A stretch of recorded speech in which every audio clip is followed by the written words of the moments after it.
Halo teman-teman, apa kabar semuanya? Aku harap kalian baik, sehat, sempurna. Maksudku situasinya aman. Tidak ada yang sempurna ya. Tapi aman, tentram, aku senang. Aku kembali dengan satu topik. Aku pikir ini adalah salah satu hal yang paling kita butuhkan. Apa itu? Cinta. Ya, cinta. Aku sebenarnya terinspirasi dari sebuah buku. Ini bukunya.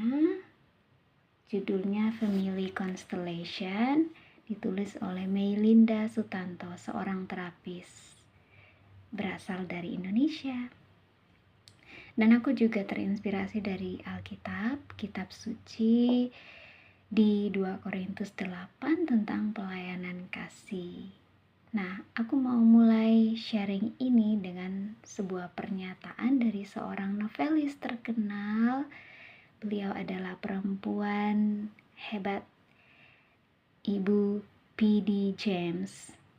Pernah berkata, apa yang tidak diterima oleh seorang anak, di masa depan ia akan jarang memberikannya. Apa yang seharusnya diterima oleh seorang anak dari orang tua? Ya, itu cinta. Pada prinsipnya, orang tua memberikan cinta dan anak menerima cinta dari orang tua.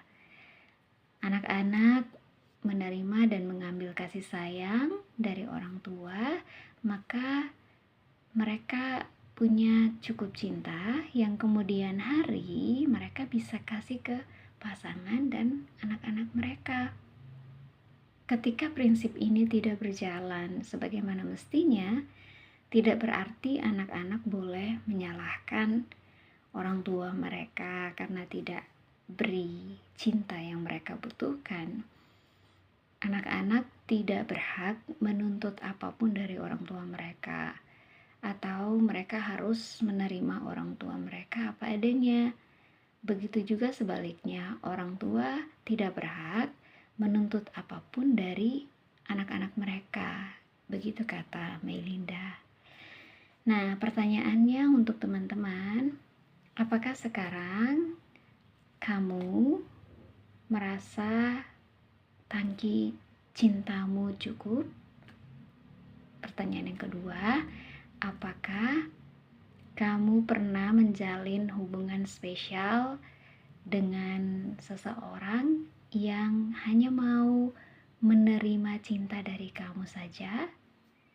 Pertanyaan yang ketiga, apakah kamu pernah punya teman atau sekarang punya teman yang cenderung menuntut perhatianmu atau kasih darimu aja? Kasih satu arah aja? Bisa tulis di kolom komentar ya kalau memungkinkan. Oke, so mungkin di masa lalu kita tidak mengalami cinta itu dari orang tua yang seharusnya kita terima. Tetapi seiring berjalannya waktu, kita menyadari bahwa ternyata kita telah dikelilingi oleh orang-orang yang mengasihi kita dengan tulus, seperti teman-teman, sahabat, pacar atau pasangan, atau bahkan orang-orang yang baru kita kenal. Nah, berada di tengah-tengah komunitas adalah salah satu hal yang sangat penting. Kenapa itu? Karena situasi ini seperti gambaran sebuah keluarga yang mampu membalikan keadaanmu atau kamu dan aku.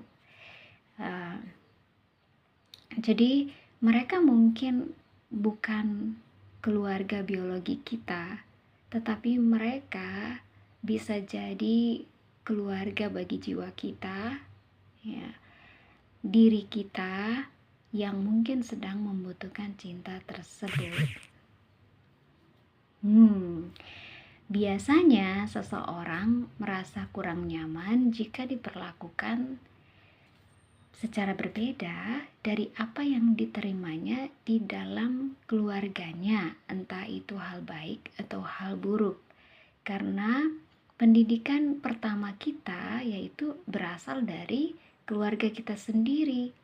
Perkataan, tindakan orang tua, atau kebiasaan kita dalam keluarga, secara alami kita anggap itu baik dan benar.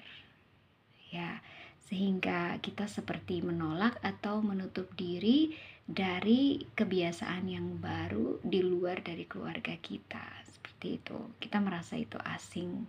Kita merasa itu tidak seharusnya terjadi. Nah, aku tidak tahu kalau teman-teman pernah menyadari hal seperti ini, tetapi aku bicara seperti ini dari pengalaman aku sendiri dan observasi aku.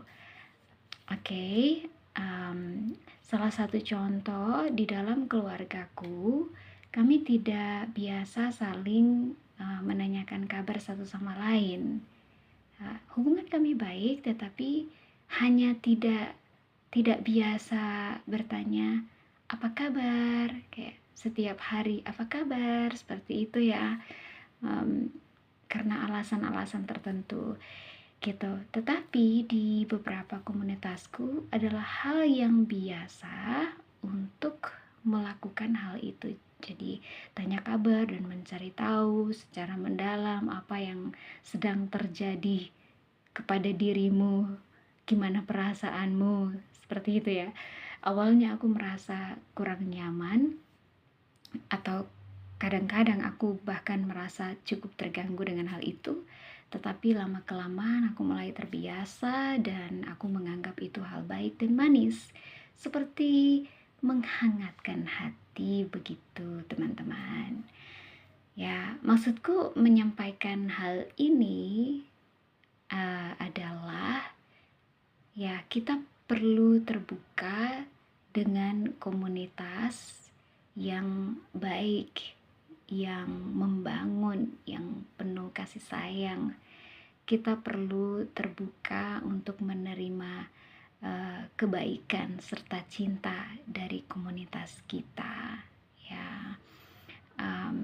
Dan satu hal yang penting yang perlu kita ingat, pasti kita tidak mau dimanfaatkan atau memanfaatkan kebaikan orang lain, bukan?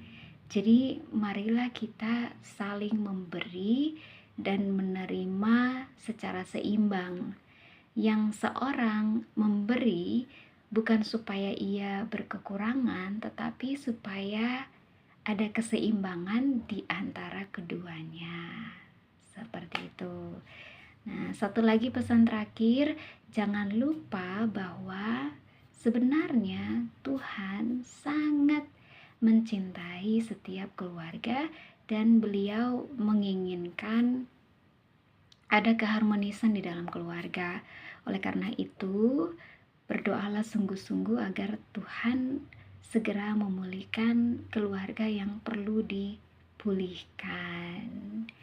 Amin. Aku juga berharap, berdoa, dan percaya kita semua bisa mengalami cinta Tuhan yang murni hari-hari ini, lebih lagi, dan juga melalui teman-teman atau sesama kita, keluarga kita, sahabat kita, mungkin pacar kalian, pacar kita. Oke, ya kalian tahu maksud aku. Jadi anyways, itu dari aku. Terima kasih sudah dengar dari awal sampai akhir, dan semoga ini bermanfaat buat kita semua. Have a lovely day, have a good time, have a good sleep, enjoy your time in Jesus name. Kita jumpa di video selanjutnya. Bye bye.